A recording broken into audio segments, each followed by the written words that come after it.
Hi folks, and here we go again in part 3 of painting an Alpine village from your imagination. And in previous videos I did warn you that this sun may become a moon and back to the sun again, and day become night. I just don't know. Apparently I have now decided that it's going to become a nocturnal scene, a nighttime scene, and the sun is becoming a moon. So what I do first off to achieve that effect, obviously this is an oil painting, so the first thing I do is let everything dry real nicely, and then I mix up a glaze of phthalo blue and my medium, which is a mixture of what do I use? Galkid Light, a little bit of odorless paint thinner, a little bit of a couple of drops of Japanese drying oil. Oh, what is that called? Oh darn. Anyway, it's a couple of drops of air. I forget what it's called, but it's a product used to make your oil paints dry a little quicker. Just a couple of drops and just a dash of Daymar varnish. Anyway, so that's what I use for glazing and varnishing and such. That's my mixture. So as you can see, I just take a big brush and I cover the whole thing with this scary dark color, completely, not obliterating the painting, but I'm just changing the tone to from a daytime to a nighttime scene.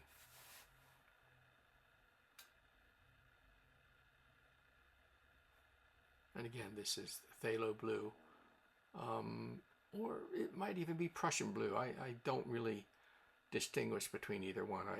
They're just so close to each other that I could have used either one. They both work.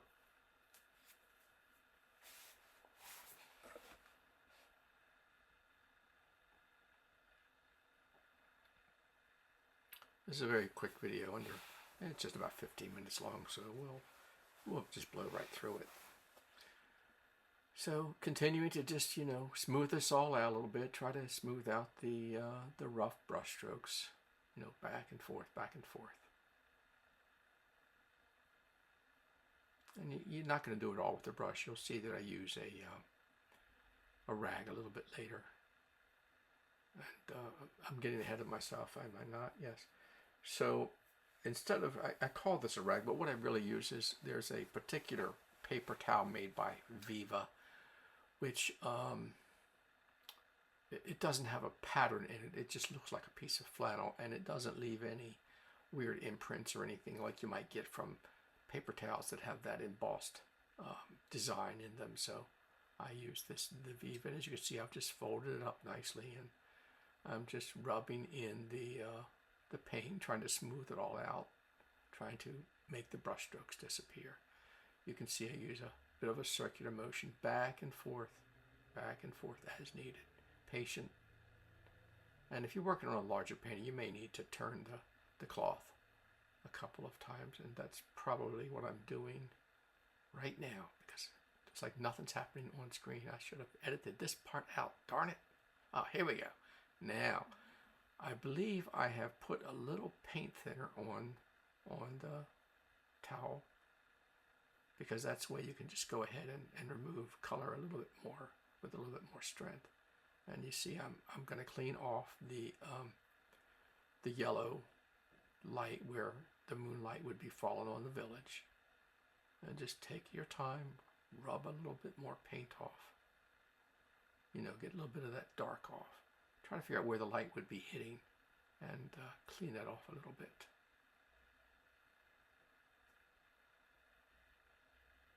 Think about what you're doing. Think about where the light would be falling. And it's going to be strong underneath the moon, and then dimmer, less light as it gets further and further away. So, a little more subtle, a little further away. And I'm cleaning off a little bit of the darkness off of the left side of the trees, and on the left side of the painting I'll probably clean off on the right side of the trees a little bit. And just looking for little bits of highlight, little bits where the light might be peeking through, hitting the tops of those flowers, stalks, for example.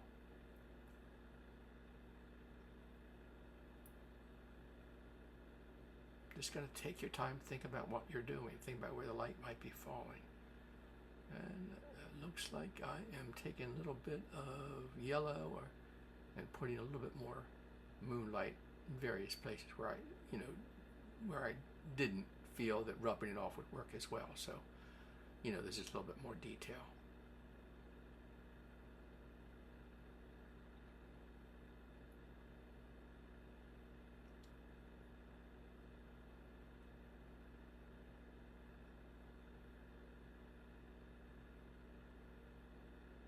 A little bit more clean off. There we are. Brighten it up a little bit. The moon is somewhat textured, so the dark paint tends to kind of stick in all the little crevices. So you have to kind of give that a little bit more of a rub out. And once again, I'm back here with a little bit of white and yellow and probably the smallest amount of blue in the brush, in the paint, just highlighting where that moonlight's going to be settling in on the branches and other areas in the painting.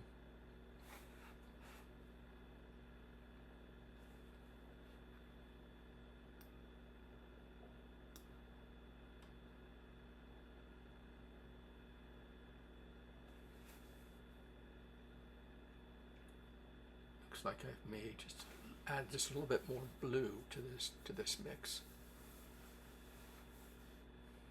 Softening with the fingertips. Sometimes you get a little bit of a blob on there, and you just kind of wipe it back with your finger. It's not gonna hurt you.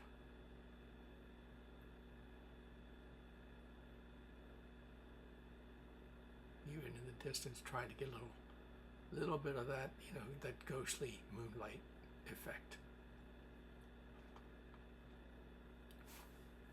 And we're just about halfway through the video, so hang in there. It gets more interesting as we go.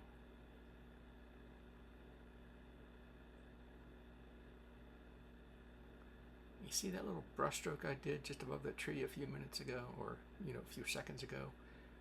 I got a little paint into the sky, and that's probably, I don't remember whether I intended to do this or not, but that's put me into the sky, and now I'm probably going to paint into the sky. I believe I do.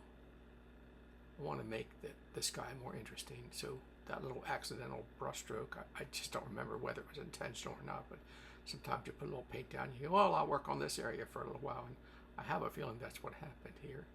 Look at my haphazard, random brush strokes. I'm trying to work around the moon shape to a degree, but also there's brush strokes in multiple directions that are mostly align with the shape of the circular pattern of the moon. Now I'm wiping back a little bit because it looks like I'm pulling out a little bit of that earlier orange light that's gotten buried away, just toying with it a little bit. Again, more moonlight across in the distant, near the mountains or the other hills. Any kind of light, whether it's sun or moon, reflects and kind of like charges up all this moisture. And so off in the distance, you would have any kind of moisture in the air.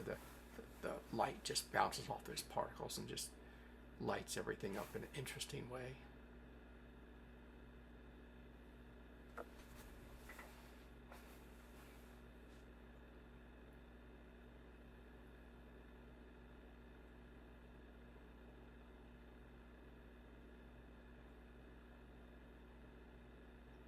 More detail in the lower parts of the trees. Just trying to do some additional branch work.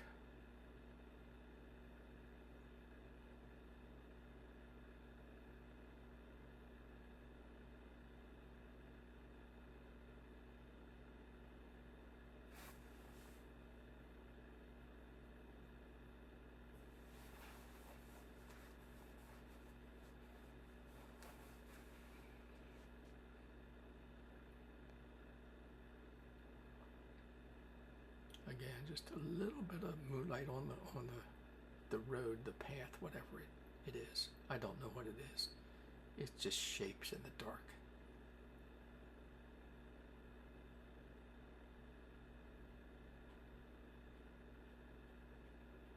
Just the random, wild, erratic brush strokes. Probably not erratic. That's probably not the right word. I'm doing this without thinking, so it's just because I painted so long. I just trust my instincts to such a degree that I just paint without hesitating. As you probably noticed in some of my other videos if you watch them. Now at some point, I think it's coming soon. Oh, what are we doing here? We're going to clean up that moon a little bit. Just grabbed a bottle cap off of the paint thinner or something and drew it in a little bit with a marker. I don't remember, pencil or something. I don't remember what it was. And I'm just going to go in and brighten it up a little bit. You know, just the moon itself, not the glow, but just the moon itself. Trying to just sharpen it.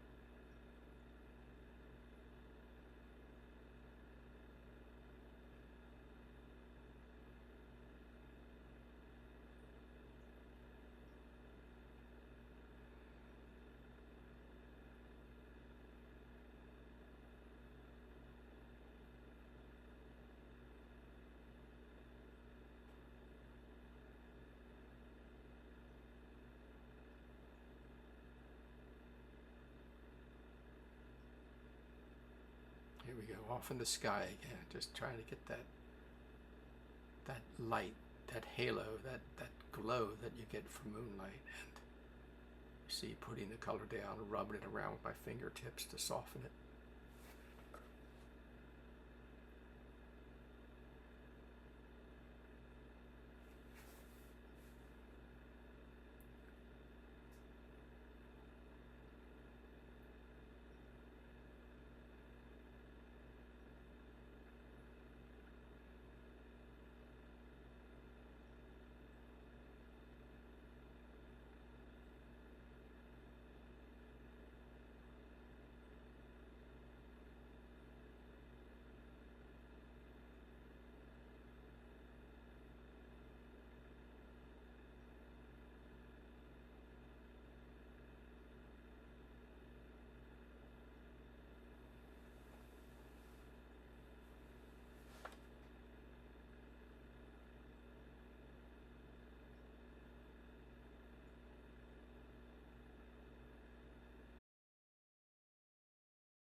All right, so I moved into working on the village, and what I'm going to do at some point, it looks like I've wandered off here and starting to put light on the flowers again.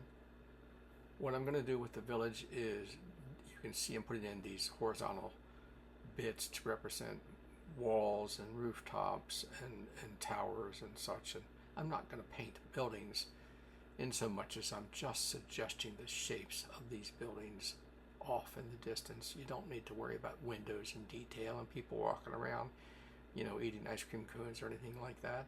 You know, you just need to think about the light and what the light might be hitting, what colors would work. You see, you got little street lamps going on, perhaps, you know, and presto, you got a little fake village in there. So it's a lot of fun.